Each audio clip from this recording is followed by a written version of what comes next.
So I've been reading over some articles and some information on the government website in relation to the grading system, and I can't help but wonder what exactly is going on here. Listen to this. I'm going to read directly from the government website, and the link will be down in the comments below. So it's all about the grading system and assessment that's taking place for GCSE and A-Level 2020. And listen to this. This is the beginning of the quote. Because these arrangements have had to be put in place very quickly due to the coronavirus, COVID-19, pandemic, it would have been impossible to provide school and college staff with national training to support them in making standardised judgments. Break quote. That's true and understandable. As I've said in my past videos, us teachers are all trained to mark, assess and grade for our subjects, and continue to go on courses and training to support that throughout our careers. That's all, and that's right, we haven't been trained for the specific issue. But let's continue reading the quote and let's see what they say. As such, it is highly likely that all centres will see some adjustment in at least one subject to their centre assessment grades, however carefully they have made their judgments. End quote. Now do you see where things have gone a bit interesting? So it doesn't matter how carefully us teachers have graded, they're almost certainly going to adjust the results provided by the teachers. This system that Ofqual have put in place is going to look at a school's historical results and essentially make this year's results match what's happened in the past in some shape or form. From what I've read in news articles, this will mean that the grading will be adjusted by subject, not by the entire cohort of the school. So at least there's some sort of safety in there, that if a school's got a really good subject, or a subject which consistently does really well, another subject which they don't really do very well in, if the grades aren't quite right, it won't pull down the entire thing. But a comment on one article has got me thinking.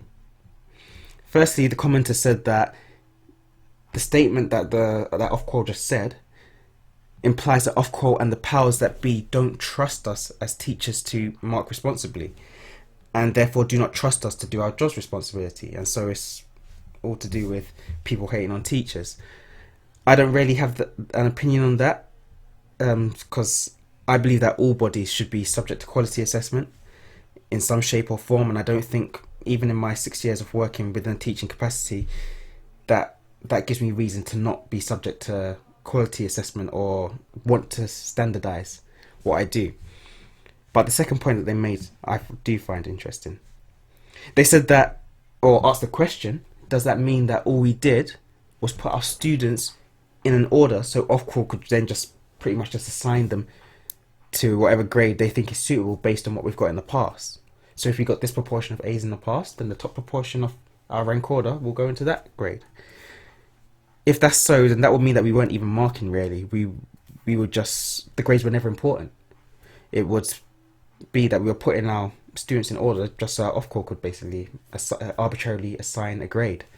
That's that commenter's opinion anyway.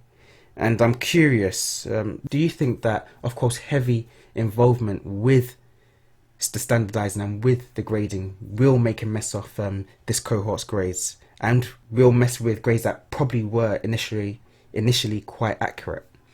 Let me know in the comments down below. Personally, I don't think that this will be the case. I think that would result in huge adjustments, especially in schools where there's big fluctuations from year to year or from cohort to cohort. And I'm fairly certain that Ofqual will have a bit more trust in us teachers than that. But at the same time, we teachers must accept that the grades will change from what we originally handed them in as. And once those grades have gone, once we handed them in and sent them off, it's beyond our control. There's nothing we can do anymore. We did our best for our students.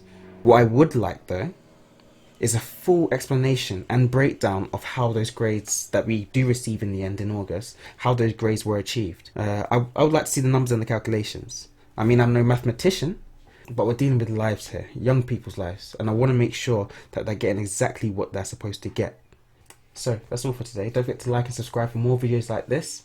I'm really interested in hearing what you have to say, and of course I've still got lots more stuff on the way, especially in relation to what's happening with the Year 10s and also the appeals process, so watch out for those. If you're interested in other videos that I've done with these topics, have a look at the videos that I've linked here on the end screen. That's all for now, until next time.